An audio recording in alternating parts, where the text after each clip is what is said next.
Okay, here we are with Richard Arthur, one of the founders of UTLA in 1970. And then he left to rehab Castlemont High School for Marcus Foster.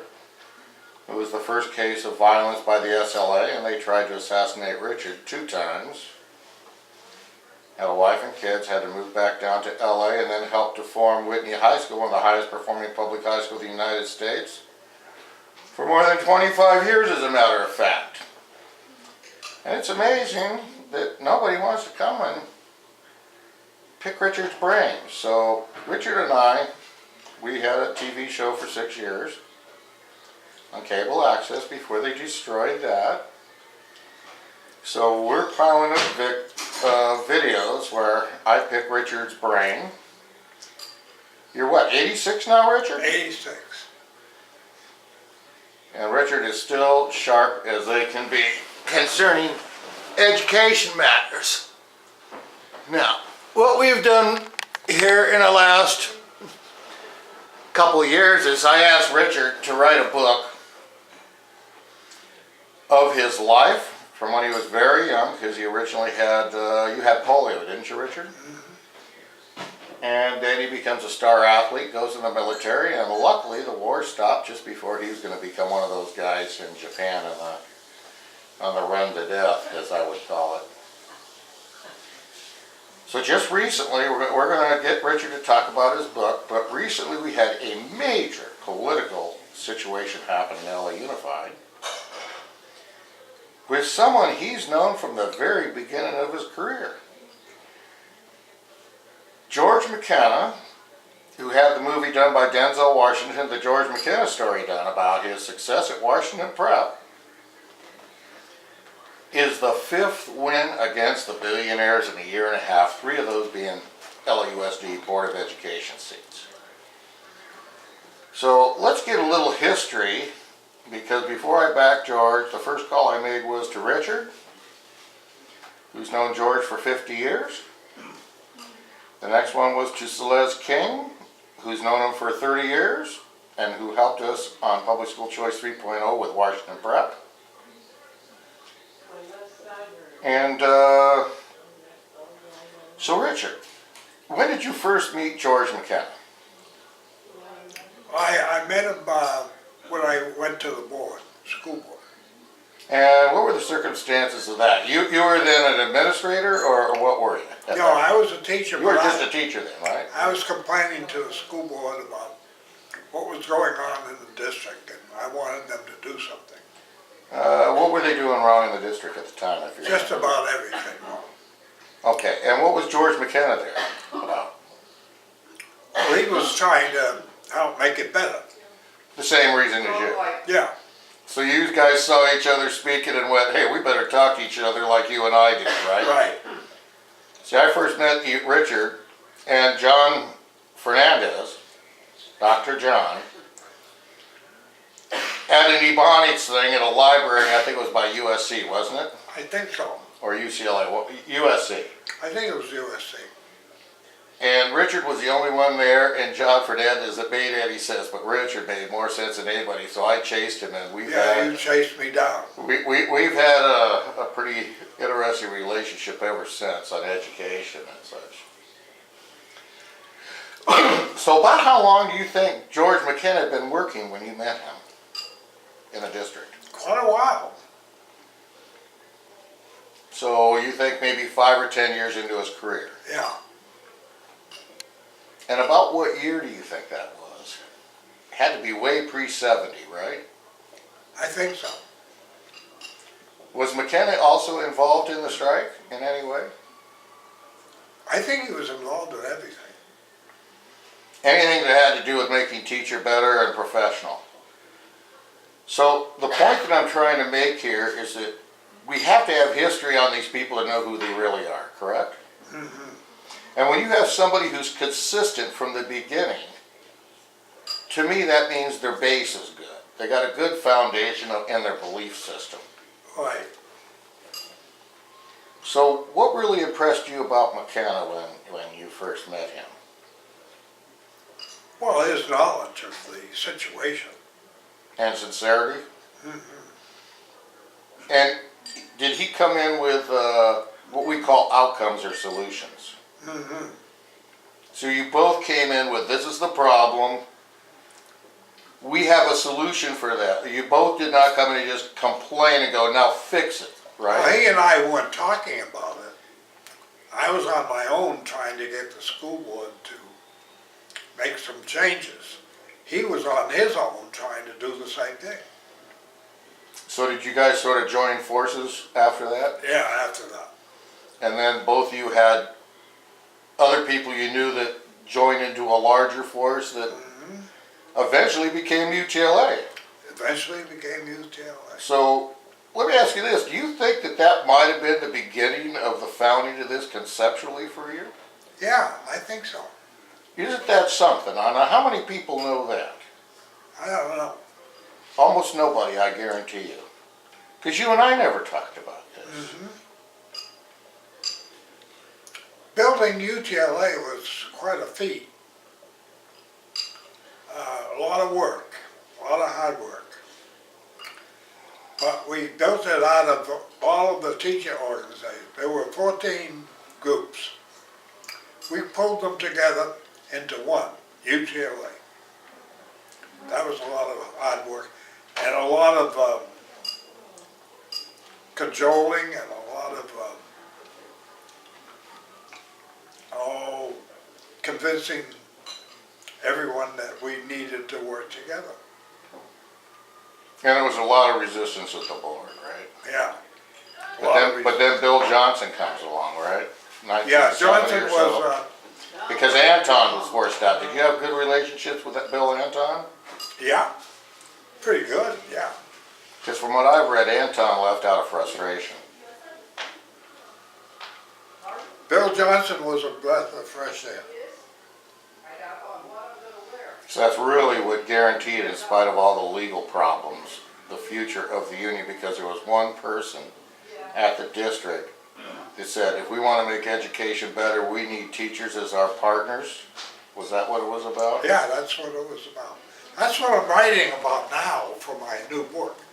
It's exactly what I'm writing about. Okay, so really what we're doing here now, and this is really cool that we're doing this, and because McKenna won, or we would have never gotten into this conversation, we just now went deeper into the foundation of UTLA, didn't we? Yes, Had you thought about this before today? sure, Really? yes. Wow. Isn't it good we got it down? Because how are these teachers supposed to be worth anything if they don't know where they come from, why it got founded, and this is what befuddles me with those people. If they don't know their worth, they can't do a good job teaching. They're worthless, as far as I'm concerned. I'm totally with you. I am disgusted with those people right now. They don't want to find out who they are. They don't. There's 124,000 kids not in school every day, and they're not using it as a part of negotiations. And I've been trying to tell them how you guys said, we're not just taking money, right? Right. And you had no legal right to exist for 7 years. In fact, you got killed in the courts, didn't you? Right, we did. And that was Ronald Reagan too, wasn't it? Oh, yeah. Okay, so now we're getting our history down. So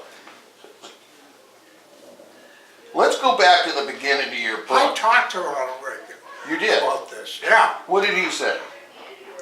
Well, he had his mind set up in certain ways, but he was perfectly willing to try to do it my way. He was willing. What happened? He tried. He did some Who things. stopped it? This is history people need to know, okay? I would have guessed that Reagan was the one that stopped it because of what I've been reading. Now you're telling me on the I think inside. someone else stopped it. Who? Stopped him. Who did? Someone that with power. Whoever was controlling him. Right, The big money people. In other words, the billionaires. right. And he was so greedy for political power that he sold out, basically. Right. Okay, now we got it down. Now start telling us the basics of your book that starts when you're a young child and you get polio. Yeah, I took my book back to the very beginning, the New England Peabody Home for Crippled Children. And I was there for about 8 years. That's where I learned how to walk, and that's where I learned how to read. When I got out, I went to school. And I was ahead of all the other kids.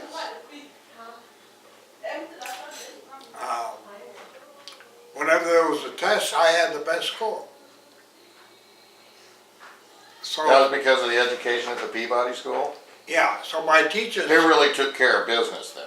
my teachers took care of me. And Did they take care of all the kids there? they tried, yeah. But they gave me special attention Why was that, do you think? because of the hospital, being in the hospital. Mm. And I really appreciated them. So I tried to cooperate with them any way I could. I became a leader. The other students saw me as their leader.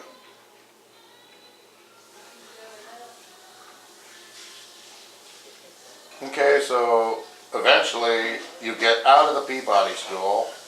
About what grade are you in when you go to regular school? 3rd grade. Wow, that early, huh? Mm-hmm. And you become a leader at the 3rd grade? Mm-hmm. Wow. Okay, so now you're walking and starting to run around and play and stuff, and you go to high school, and you become an athlete, right? Right. Good athlete. I could throw a football 60 yards. Really?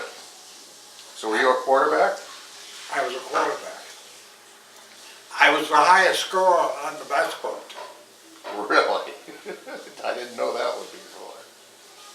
And this is after being crippled. After being crippled. That's amazing. Those people really did a wonderful job, didn't they? They did a great job. It's amazing, especially at that time. Mm-hmm. Now World War II's on, right? Right. And you're drafted, right? I'm drafted. Are you playing music at this time in high school? Yeah, sure. When did you start playing music? Well, the music teacher gave me a trumpet What grade were you in, do you think? That's high school?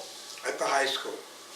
Gave me a trumpet, so I decided I was going to learn how to play it and make the band, become a good band member, which I did. Mm-hmm. And I was pretty good. I played with a dance band. Oh, my dad did that too. He played trombone. We still have the trombone. Yeah, I played the trumpet and I sang with the dance band. Oh, okay. I was a pretty good singer.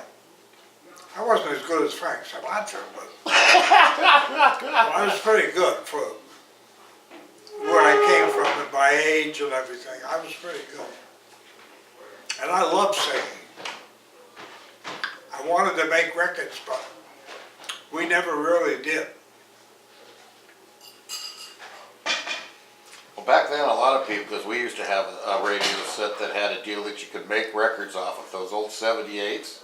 Uh-huh. You could actually cut it through this thing. Yeah, we caught a couple of 78s. Oh, did you? With a setup like that, huh? Yeah, That's cool. but we never went anywhere with it. Yeah, the marketing would have been really hard back then, I would think. It's gotten a lot easier with the social media now. Back then, a few guys controlled everything. There was no TV or anything, just radio. Yeah, Radio and newspapers, that's it. that's it. So then right after high school you get drafted, right? Right. And you guys just figure we're cannon fodder for the invasion. We're one of Actually, a I million dead. Actually, I didn't get drafted. I enlisted. Oh, you did? Yeah. And which service you going? Navy. Okay. That's better than being in the Army or Marines, considering what was coming down with Japan, huh? Yeah. So what did they train you for? They trained me to be first I was a shore patrolman, Mm-hmm. like a cop. Like an MP. And I did a lot of traveling to catch runaways. Oh, really? Wow, that's interesting. So then the war's over and they cut everybody loose, right? Right. Then you got the GI Bill. GI Bill, they paid for everything. I went to UC Santa Barbara. Then Were I you went playing music in the military? Yeah. Okay. Then I went to UCLA after Santa Barbara. Then I started teaching college classes with a master's degree. And I trained teachers with it. Back then? So you've been training teachers a really long, because you were one of the first TFA people before it got warped, right? Right. Yeah, I had a good class, and what was great about it was they paid me for every student. So I made good money. Because your students stayed.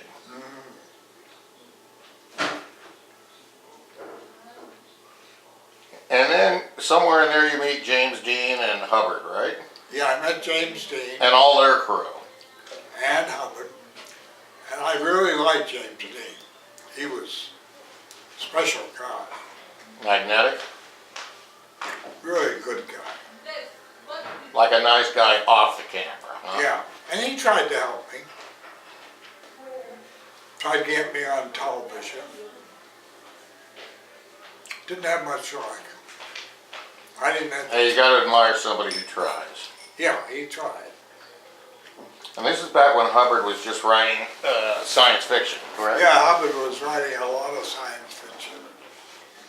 We became friends, and we had bunks together, and so we could talk on the bunk all night.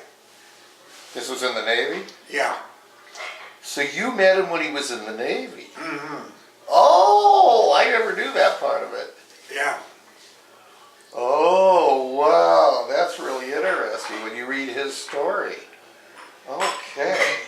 Like on Wikipedia, okay? Okay, so, and at this point, don't you, as you told me, you get in a position, because you're playing with all these band guys that are playing really hot places, right? And you had to decide whether to become a professional musician or teaching? Yes, it's an era of the big bands at Lake Pearl, Dance Hall, Where's Lake Pearl? in Rentham, What state? Massachusetts, Oh, okay, so it's back. near my hometown. Okay, so you're still back there. Okay. I hadn't gone to college yet. So you ran into James Dean, well, you ran into Hubbard in the military.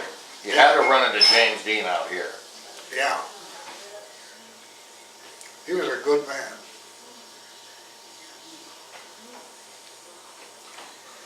So you go into education, right? And then you meet McKenna, right? Right. And then at a point, you end up going into administration, correct? Right. That before or after UTLA? Well, I was chosen to be a gang. You were doing the gang stuff nationwide before Gang 1970, right? And I ran the gangs at Jefferson High. And that led me right into teaching about gangs. That's where gangs and schools comes from. That's where gangs in schools started, right. So maybe 65 or so you started doing the gang thing? Right. About what year did you start at LAUSD? Did I start? In the 50s? In the 50s. So after the mid-50s sometime. Yeah. That makes It was sense. wide open for, Because you're 20 years older than I am. they had plenty of teacher openings.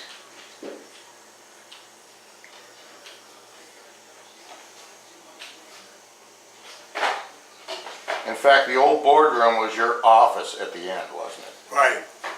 They put me in there to run a program. And that was my office for quite a while. What program was that? Federal funded vocational training program. You're the guy who started the ROP that they're destroying now, right? Right. Are you people listening to this and how insane it is that they don't want to listen to this guy? You also turned LA Unified Police into the first full-time police department. I did. Aren't you the one that proposed them in the first place? I proposed it. I had the support of the police chief, and they wanted me to win that little battle. I mean the LAPD. LAPD. He wanted a separate police He force. wanted a separate police force from the Los Angeles City Police Force. Isn't that amazing back then? Mm-hmm. How did you convince these guys just with... You mean, was it different back then that people would listen to you and go, wow, you make sense? Would they do that back then? Yeah, some did. It was always related to me trying to get everyone to help kids learn. That was the war. Why is this that war? Now we're getting down to the problem that I have right now. It's like they don't want it to be better. Well, they only want to help the poor schools, the rich schools get richer. That's what they want to do. They don't want to help the poor schools. That's a continuing trend. Let the poor It's kids, showing at Compton, Centinela, let the poor everywhere kids, right now. let the poor kids rot in Compton. Yeah. I'm going to show you my latest spreadsheet on Inglewood. Do you know what I found out just recently, last night only? Because my friend Tom Carter, who does the truancy part of this thing that I work on, you know, kids not in schools. I take the raw yearly numbers. Tom works the individual truancies where the letters are supposed to go out. And it's awesome when we combine our work, okay? The state is the one that's running Inglewood into a big deficit last year. Now how are you going to blame those people when you're the... And get this, why do they have $3,000 less per student than Compton and LAUSD? Right. Aren't they one of the major problem school districts in the United States? Sure. And this is one of the reasons that I get mad at these people that start knocking McKenna.